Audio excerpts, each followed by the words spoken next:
Well, good afternoon, and thank you everybody for being here because, I mean, I know who my team is, but I want to talk to our guests that are here. So if you just want to kind of briefly go around and introduce yourself and talk about your role with the district, whether parent, employee, or community partner. We'll start right here. I'm Samantha. My son is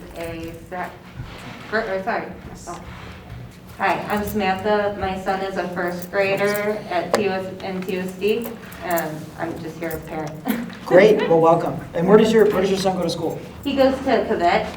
Cabot. Yeah, Cabot. Sorry, Awesome. Cabot. Okay. Sorry. Awesome. That's great. Beautiful school. Yes. Does he do the taiko drumming? I'm not sure. We're on distance learning. Oh, He's in the special needs you're class. in special so needs. yes. Okay. All right.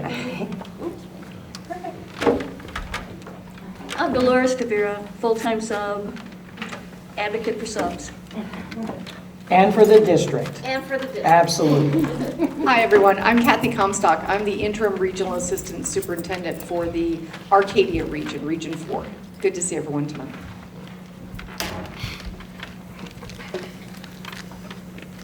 I'm Nancy Grimm, kindergarten teacher at Tuba, so I'm here to represent the district and to help support Tuba to go even further. All right. All right. Hi, my name is Melissa and I'm a mother. I have a 4-year-old girl and she just started her preschool at Manso Elementary School with Mr. Laturco, and I'm grateful because we just moved from Mexico and they helped me in TUSD to enroll her at the middle of the year, and I'm just a parent here learning about major education for her future. Welcome. Welcome.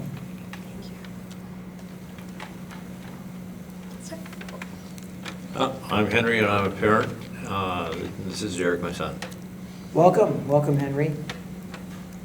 Yeah, you know everybody else. Where does your son go to school? Sam Hughes. Sam Hughes, from the Sam Hughes community. All right. Do you want us to Yeah, introduce sure. I guess our everybody else? district team also. Hi, Brian Nodine. I'm Operations Program Manager, and I'm very interested in strategic planning, so I'm here. Okay. I'm Carlos Camilla. I'm with the Communications and Media Relations Department. And I'm Leslie Lenhart. I'm the Director of Communications. Good evening, everyone. Thanks for being here. My name is Richard Sanchez. I serve as one of the regional assistant superintendents for Arroyo Chico. Good evening, everyone. I'm Blaine Young, Chief Technology and Operations Officer for the district. Well, great. Well, we're going to go ahead and start it, and obviously we want to be economical with our time. It's the dinner hour, and I also want to make sure that we've got time for your feedback, questions, and answers, okay? So we want to take this night in maybe 3 parts, right? Part number 1, why are we here? Okay. As part number 2, we'll talk a little bit about the challenges that we have seen over the last 18 months and what kind of challenges it's presented for the district, right? In part 3, we'll get into what we seek to do about it and what we feel might be a strategic plan that's reflective of those challenges and will help us meet those goals. And part of that will be also hearing from you. Our materials are yours. Feel free to take them. And then also spread the word. Even though I will be facilitating a series of these in-person forums, we'll have a recording up. And then I'm also going to ask our communications director, Ms. Leslie Lenhart, to post the draft, and we'll just do a straight-up public comment. We'll post it before we obviously bring it to the governing board for a study or action. But first, why are we here? So obviously everybody here cares about Tucson Unified School District. Everybody here cares about their school, loves their children, and has trusted us with the privilege and honor of educating and protecting your kids. We take that very seriously. We can't talk about the future of Tucson Unified without talking about the future of Tucson, without talking about the future of the state of Arizona or the future of our country. The reason? There is no other institution in American life that has more importance or more influence on the life of a child. Why? Because it's the one institution that determines the quality of the life that our kids will lead when they grow up. And that institution is school. And so for all of its problems, imperfections, funding issues, disagreements about masks and mandates and other things, staffing shortages, teacher salaries, arguments over the role of unions and the role of the superintendent, for all the challenges and all the warts, public schools remain our children's greatest hope, or if we don't get it right, their greatest disappointment. So it's our job to get it right. And it's our job also to acknowledge that the last 18 months have been incredibly difficult, disruptive, and destructive. Those three things, okay? They've been difficult, they've been disruptive, and they've been very, very destructive to all of the great things that we try to do for the students here in the Tucson Unified School District. So what has the last 18 months done to TUSD, okay?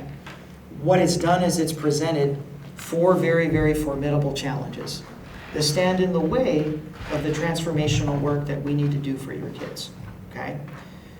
So challenge number 1, the pandemic's number 1 destructive effect is what we call interrupted learning. We don't want to use the term learning loss because we're educators. We believe in our kids, and we believe that once they learn something, it's there. But what we will say is that the pandemic represented interrupted learning, learning in progress. Because you see, Tucson Unified School District is a district that is symbolic, emblematic, and an example of the beautiful diversity that we value not only here in Tucson, but also what we value as a nation. As a diverse nation, as a multicultural nation, we have students from almost 100 different countries, over 50 different languages represented. Academically, we're diverse. We have one of the state's largest gifted and talented populations. At the same time, we have one of the district's largest ex-ed populations, students with disabilities, while at the same time having one of the district's largest performance arts populations, while at the same time having one of the state's largest refugee and English as a second language learner populations, all in the same district and in the same school. And sometimes, guess what? Even in the same classroom. It's a beautiful thing. It's why we do the work. But interrupted learning is a serious problem because before the pandemic hit, we already had students that were not reading at grade level for a variety of reasons. We already had students not doing math at grade level for a variety of reasons. We already had students on their journey to fluency in English as second language learners. That was interrupted. We already had students in our exceptional education program with disabilities just getting started on their IEPs. That was interrupted. And then we had online learning and remote learning that not only interrupted the in-person learning that we had started, but also created a lot of frustration, anxiety, and tension for parents and for our students. And what do our students do when they are frustrated, anxious, or tense? Tune out, all right? And so we saw a lot of that, not even getting online anymore, because of needing that sort of in-person interaction. So the interrupted learning is challenge number 1 that is very, very formidable for the Tucson Unified School District. What's challenge number 2? Well, challenge number 2 brought on by the pandemic is a never-before-seen, unprecedented labor shortage that has rocked the district, and it's rocked Pima County, and it's rocked Tucson. Shortages in areas like teachers, which we already were dealing with. Now it's bus drivers, custodians, HVAC technicians, plumbers, counselors, social workers, teachers' assistants, special educators. It is all over the district. We have seen a lack of applicants. We have seen a tremendous difficulty in filling these positions. And when we look to our left and we look at places like Amphi and Flowing Wells, they say, Trujillo, we're dealing with the same thing. And then we look over to the south at Sunnyside, and they say, Trujillo, we're dealing with the same thing. And then we look to our big brother, Pima County, and they're a bigger employer than we are, and they say, Dr. Trujillo, we're dealing with the same thing. It is a serious, serious challenge to our mission for kids. Because it's the infrastructure around the center of our educational experience that we want to give kids. That's the classroom teacher. The infrastructure around the teacher is equally as powerful and important. The bus driver bringing the student to school, the food service team member that's feeding our students at lunch, the sub that's coming in when the teacher is engaged in professional development or gets sick, the counselor that provides socio-emotional learning to the students and works on things like impulse control and decision making and resistance to peer pressure, the social worker that provides clinical services to our students in crisis, the psychologists that work with our students with disabilities, the carpenters that keep our facilities in strong working order, the engineers that help us with planning services. So there's an entire infrastructure that when you don't fill those positions, sacrifice and compromise the quality of the educational experience for your kids and don't set our teachers up to be successful. So the labor shortage has been a really, really difficult and challenging aspect of the work that we're trying to do to come out of this pandemic. What's destructive effect number 3? And I'm going to acknowledge it right here, and it's something that we do have to acknowledge. Relationships with parents have been severely strained, fractured, or broken. We are not a district simply for the parents that are pro-mask. We're not a district strictly for the parents that are anti-mask.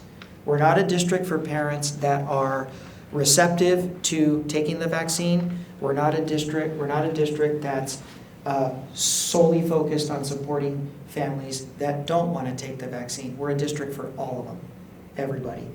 And we realize that throughout this pandemic, there are segments of our student body and our parent clients at each of our schools that have lost faith and have lost trust, whatever side of the coin they're on, in their site administration, their teachers, their classroom teachers, and the district itself. Well, guess what? The district can't move forward without you parents. It can't. It's impossible. We have to get that trust back somehow, some way. Whether you're a parent that has supported the district throughout this very difficult time and the decisions that the administration and the board has made, or we've disappointed you, we have a responsibility to try to get you back into the fold. Because it feeds into destructive effect number 4 of this pandemic.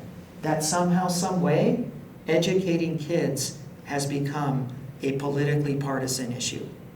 Making sure a child reads by 3rd grade, making sure a child is algebra ready by 9th, making sure that all of our students coming out of kindergarten, coming out of preschool are kinder ready, that's not a liberal issue. That's not a conservative issue. That's not a Democratic issue. That's not a Republican issue. It's an American issue. It's a Tucsonan issue. It's an Arizonan issue. And we have to find a way to get back to that. We find a way to get back to that. But somehow, some way, throughout this pandemic, the education of students has become hyper-politicized. And it's starting to stand in the way of some of the other things that we need to accomplish as a district. And we have a responsibility to meet those challenges. So, as I've talked about challenges brought on by the pandemic, but let's also talk about the opportunities. Because this is not all doom and gloom, right? We're here, Pima County's in the green, we're thankful for that. Those of us that are following the trajectory of this virus, this very, very difficult and destructive pandemic, we're thankful that it's not January anymore. We're thankful that it's not December, and we're thankful that it's not March of 2020. So we have opportunities to move forward. We have opportunities to move forward. And here's what we do know about the positives, about the opportunities that have been presented with our return to in-person learning coming out of this very difficult 18 months. Number 1, now we're a one-to-one district with devices. There's an iPad or there's a Chromebook laptop in the hands of every single child that needs one for this district. That's a game changer. That is an absolute game changer. And along with that, every single child or young person in this district has internet access in the home if they need it. That is an absolute game changer. That's an absolute game changer. I'm going to talk about why when we start getting into developing the future-focused learner, when we get into the strategic plan. So that's one positive aspect that came out of the pandemic. Number 2, our teachers have found a newfound comfort level using technology in the classroom. A comfort level they didn't have before. Teachers that were previously resistant to using digital platforms to communicate and teach content and teach literacy and teach math. Teachers that you would walk into their rooms and the laptops would be in the carts and they would be teaching like it's 1985, just writing things on the board. We don't see that so much anymore. We see them now using the laptops. We walk into classrooms. We see them now using digital content to support student learning. So the comfort level is there now. We can do something with that. It's absolutely amazing. Number 3, the pandemic taught us that we have found new and amazing ways to collaborate with our teachers and our parents.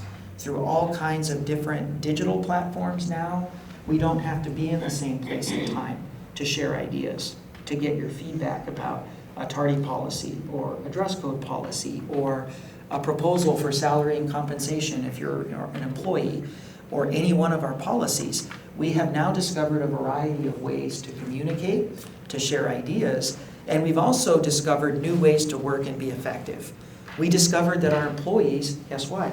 They're happier and more confident sometimes when they can work from home a few days a week. We figured out that they're less stressed and more energized and more engaged in their work when they can be closer to home sometimes. We learned that we can get more stuff done when we meet over digital platforms, share more information, collaborate more. This has changed the landscape of the district in terms of how we collaborate and work together as teams, as principals across grade levels, as teachers across grade levels, teacher to parent, parent to teacher. We can do something with that. And lastly, probably the biggest opportunity that this pandemic has created is the opportunity now to develop, create new, creative, and innovative ways to teach and instruct students. Never before have we seen an opportunity to develop things like hybrid schedules, where students are part of the time in real life classes and the other part of the time remote. Never before have we seen the opportunity now to have outside of the classroom digital project-based learning and submit those projects digitally and get credit, just as if you were inside the classroom. So now we have an opportunity as a district to really innovate and be a leader in this post-pandemic world where we're recovering and trying to find our way back in a new normal. So just as the pandemic has created significant challenges for us, it's created significant opportunities that we can capitalize on. So the challenges and the opportunities kind of, I don't want to say cancel each other out because the challenges are very formidable, but they put us in a very, very unique opportunity to move forward with a new generation of learners. A new generation of learners that, I have news for you, they're going to be working in jobs in the next 30 years that don't even exist. If you would have told me, my first year teaching, 1998, that 20 years later or 25 years later, there would be a professional position called social media influencer. I would have asked you 2 things. Number 1, what is social media? Because in 1998, there was no Twitter, there's no Instagram, there's no Facebook. I had a cell phone that was as big as a brick, okay? And you paid by the minute. You didn't have, there were no smartphones, right? So there's a perfect example of what the landscape was at the turn of the century. And now 30 years later, you just think about all the jobs that didn't even exist back in the late 90s. That's going to be our kids in about 30 years, okay? So what we can't do is provide a 21st century workforce, almost mid-21st century, with a 20th century educational experience in our classrooms. Here's what we know. Some of the skills that were necessary in the 20th century classroom had to do more with rote mastery. Skills that just dealt with a lot of memorization, right? Know the content, master the content. The teacher is the purveyor of instruction. It's the teacher that will provide the knowledge. You need to show the teacher that you understand the knowledge. That's kind of been rewritten with this generation. What we do know is that the 21st century working skills that we're going to need to develop in our students, they're all in the C's. Critical thinking, creativity, collaboration, communication. This is what's going to be sought after in the 21st century workplace. Our students are going to have to think critically to solve problems, not just give us answers. but show us the pathway to the answer. That's the critical thinking piece. 20th century was give me the answer. That was mastery. Now we've got to go deeper. We have to go critical thinking. We have to focus on the pathway to the answer. Communication. We're now learning that interpersonal skills are the currency of the 21st century workplace. How can I communicate my thoughts, my ideas, my beliefs, my contributions to the organization in a variety of different ways? Digitally, in person, in writing, and across a variety of content.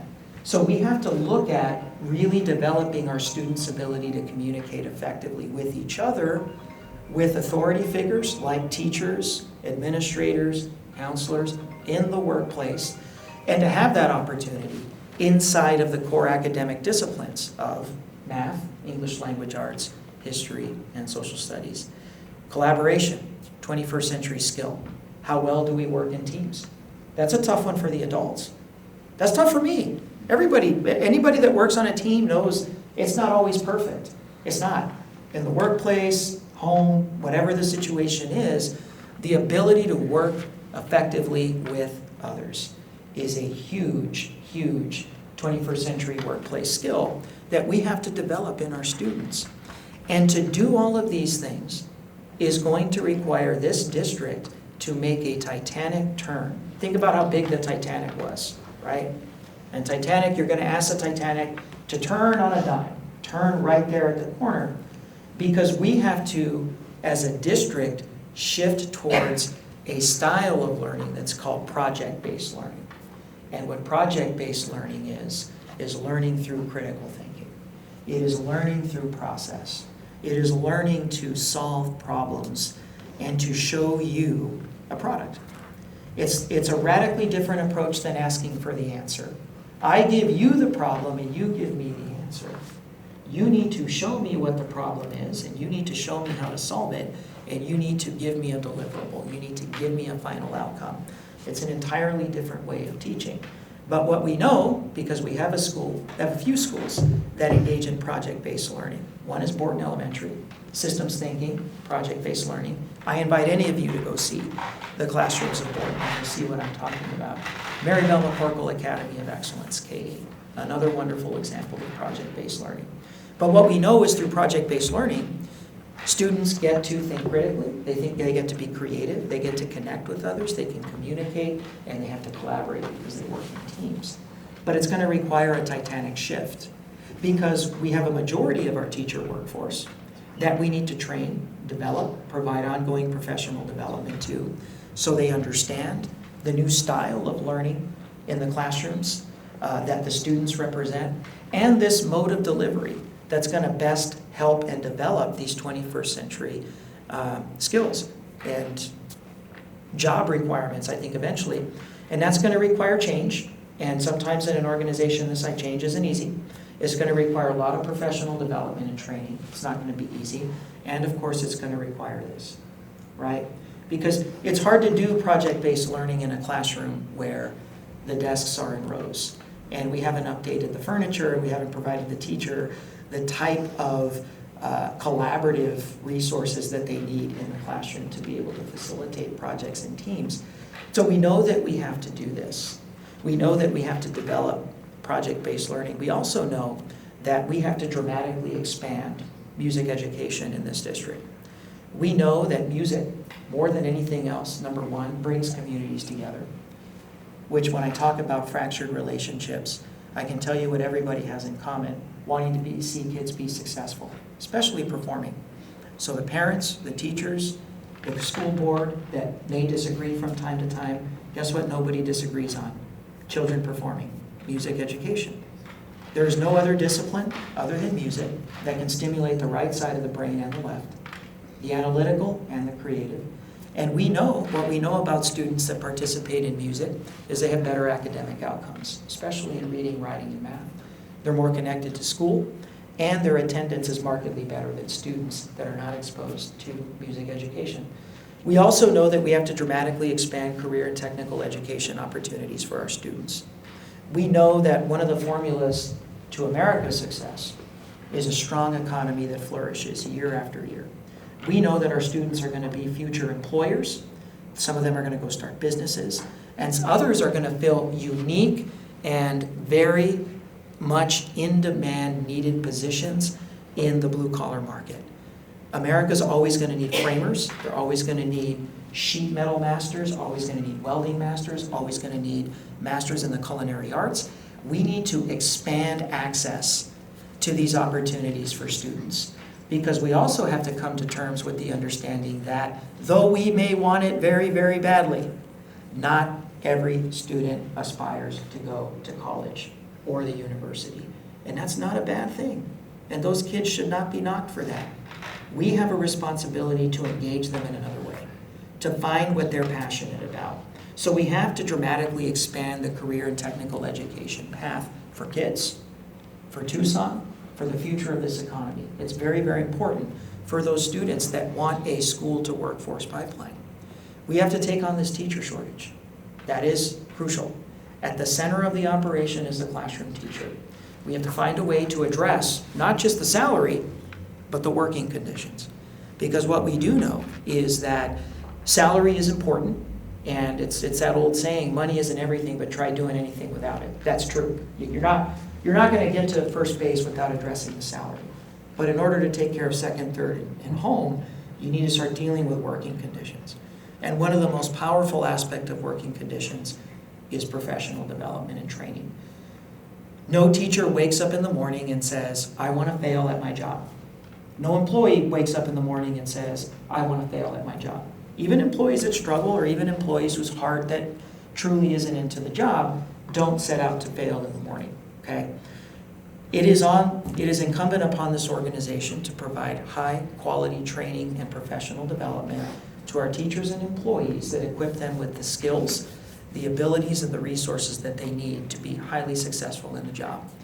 Now, these core areas of focus that I talked about, dramatically expanding music education, dramatically expanding career and technical education, taking on the teacher shortage issue, addressing the salary of the teacher as well as the working conditions, and making sure that we are focused on providing highly effective professional development opportunities across the district that are part of the working day.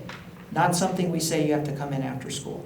Not something we say you can come in the summer. It has to be part of the working day. These are going to end up being some of the strategies that you will see come out of this strategic plan. So with that, I want to introduce this draft, a strategic plan, our thoughts on how can we start to tackle all of the stuff that I just talked about. How do we start to tackle some of the focus areas that I talked about? How do we start to overcome the challenges of the pandemic that I just talked about? How do we start to take that on? You need a plan, right? Because a plan, goals without a plan, it's just a dream, it's a fantasy, it's never gonna happen, right? And what's committed to a plan and what's committed to writing is more likely to get measured. And what do we know about what gets measured? What gets measured is what gets done. So what we did, and we'll spend the rest of the way here, just going over this briefly, and then I'm going to throw it over to you. So what we did is we gathered some employees. We gathered a group of principals, teachers, classified employees, our association leaders from TEA, which represents the teachers, AFSCME, the American Federation of School, Community, and Municipal Employees, representing our blue collar, CWA, Communication Workers of America, mostly some of our white collar supervisory jobs. And we brought in some district administrators, and across a series of working sessions, most of them virtually because they took place during the pandemic, we answered some critical questions. Our initial thoughts. What do you think the mission of TUSD should be? What do you think should be our strategic priorities in accomplishing this mission? What do you think should be our overarching vision for the students of this district? And what do you think might be some great strategies to accomplish our mission and vision? And how do we think that those strategies and our strategic priorities should be effectively directed at taking on the challenges of this pandemic that we're now starting to come out of? And so the result is this draft. Draft not final. So now we're into the phase where we're engaging the community directly. We're going to take you take a short walk through the strategic plan, and then hear your feedback.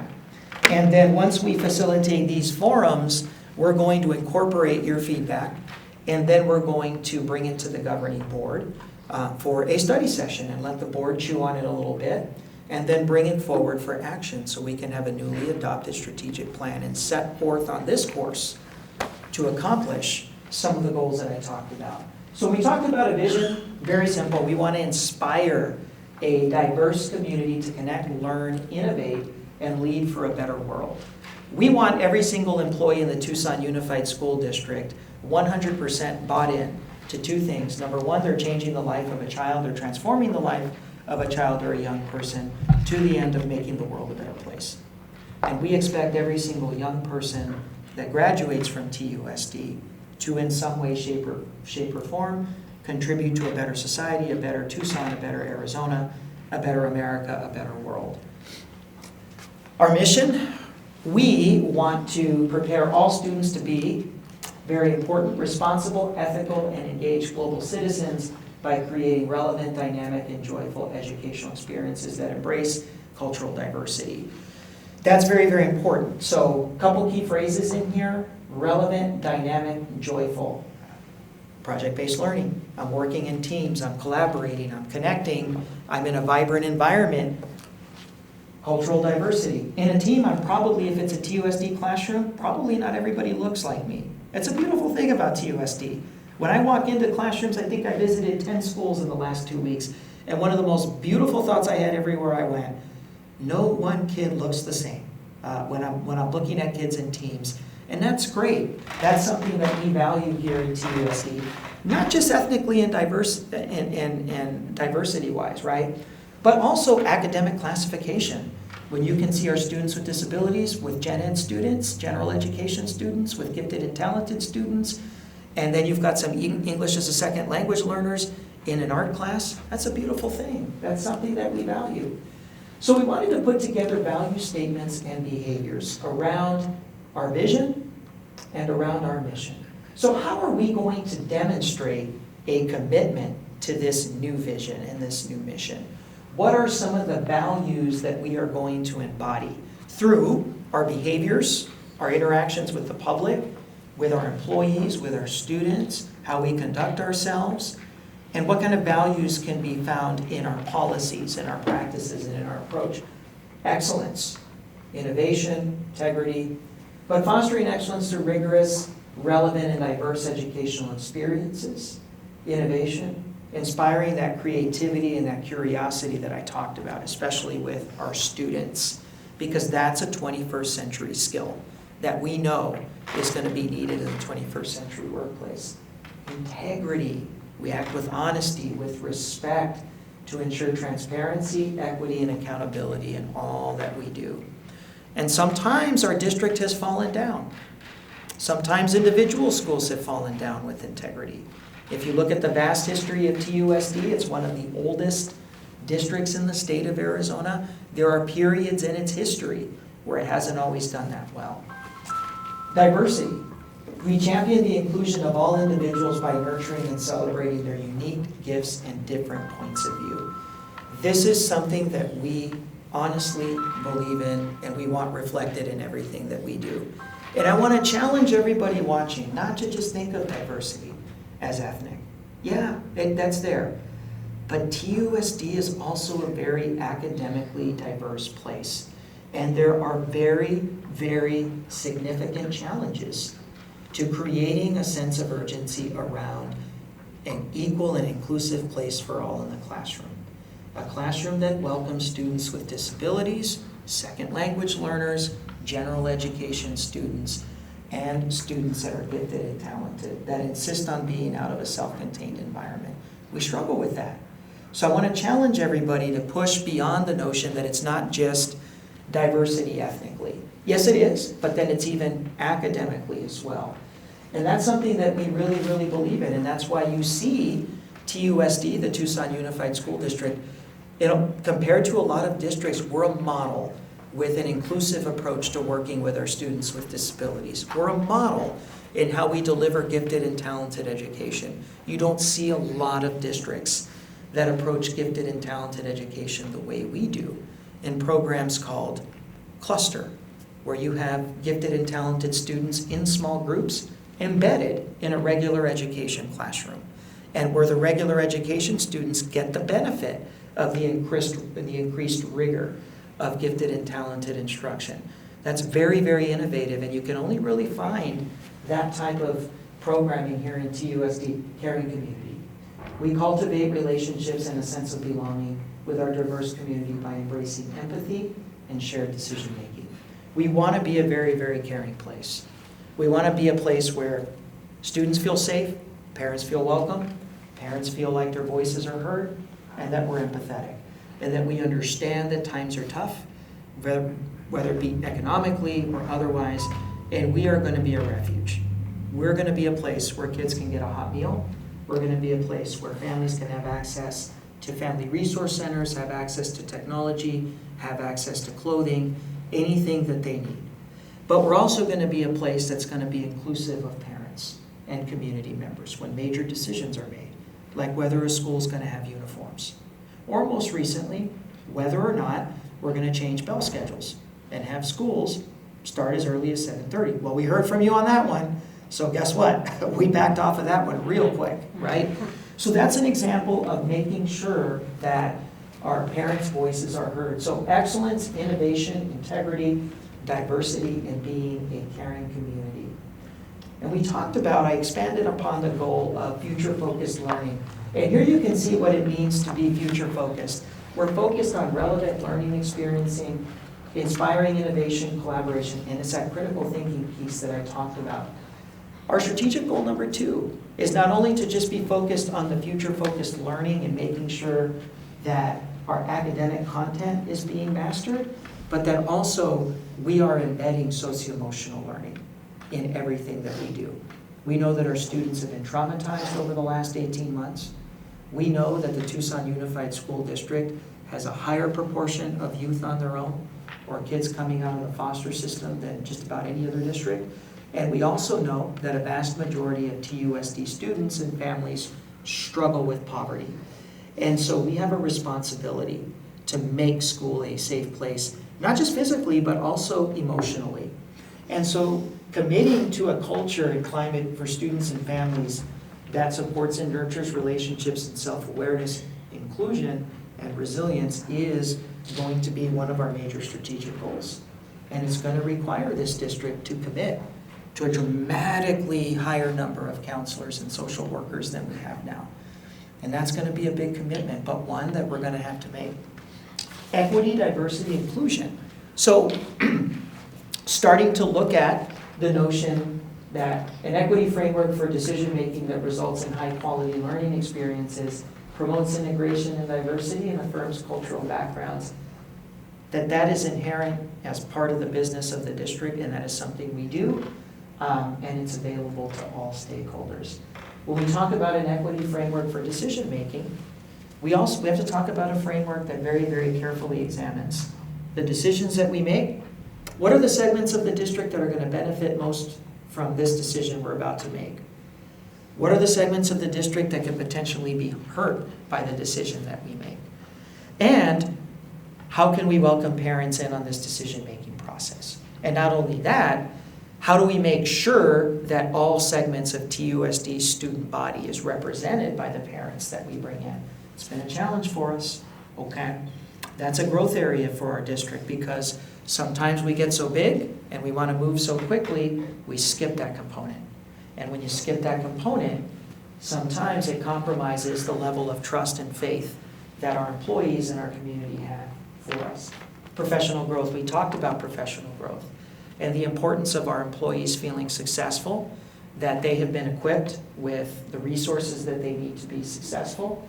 Community strength, I talked about the need of rebuilding structures and processes that allow for restored relationships after this pandemic has been so destructive on the school parent, school district community relationship. Optimizing our resources, providing and utilizing resources to advance our district's mission, vision, and strategic goals. We can't sit around and wait for the state to give us more money. Anybody want to do that? Because it's not going to happen, right? So what we have to do is take a careful inventory of the resources that we have available now. And we have to find a way to utilize them in a better way. One advantage, we have millions of dollars coming in from the federal government to manage the pandemic. We have some opportunities with that money to make a lasting footprint on the district, even though that money's only around for a few years. We can spend it in a way that impacts the district for many, many years to come. So with that, I would just like to turn the rest of our time over to you for questions, suggestions, feedback. You've got the draft in front of you. And any issues that you would like to see us take on inside of this strategic plan, whether that is school safety, transportation, access to technology, instructional quality, collaboration, parent involvement. Any initial thoughts, questions? Yes? What is the best way that parents can help out the schools, like with issues needed, or like how can we help our schools out? What's the most effective way we can help? So I think the number one, the best, most effective way to help out is go to all the parent meetings, number one. Beyond that, the second most powerful way that you help out is contact the principal and say, what opportunities do you have here for me to volunteer? And they will say, I can't find a monitor. Can you, or I'm down a crosswalk guard. Can you come in? Do you mind working as a, just a volunteer in a classroom? That would be very, very welcome. So two very powerful ways to serve. Okay. Thank you. Any other questions, thoughts? Yes, Ms. Tavera. So how do you measure, I like these ideas about the excellence and these new ways of learning, or these that you talked about, but how do you measure if you're successful in that? I know how to look at test scores. Mm-hmm. How do I know if we're teaching critical thinking or collaboration? So that's a great question. So we are developing what are called KPIs, key performance indicators. That will be the next step in the process. Once we gather the community feedback, we're going to be developing what are called key performance indicators, which are data points around each strategic priority. And when we eventually get to the governing board for a study session, we're going to say, here's what we heard from the community. Here are some additional thoughts that we have, additional revisions to strategic plan.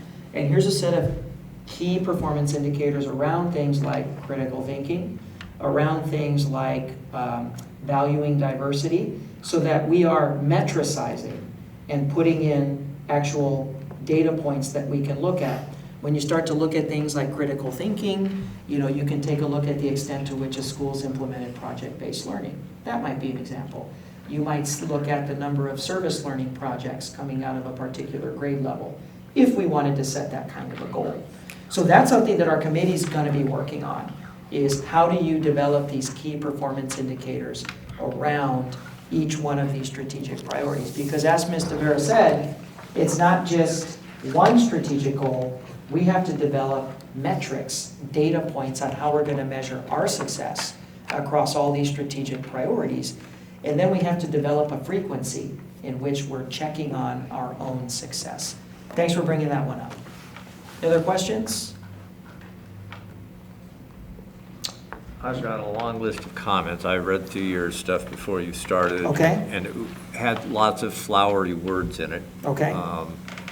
So obviously it was intended for great marketing. But let me start with the school board meetings. You have done everything in your power to prevent parents from showing up. You've made them totally virtual. We can't even read our own comments at the meetings.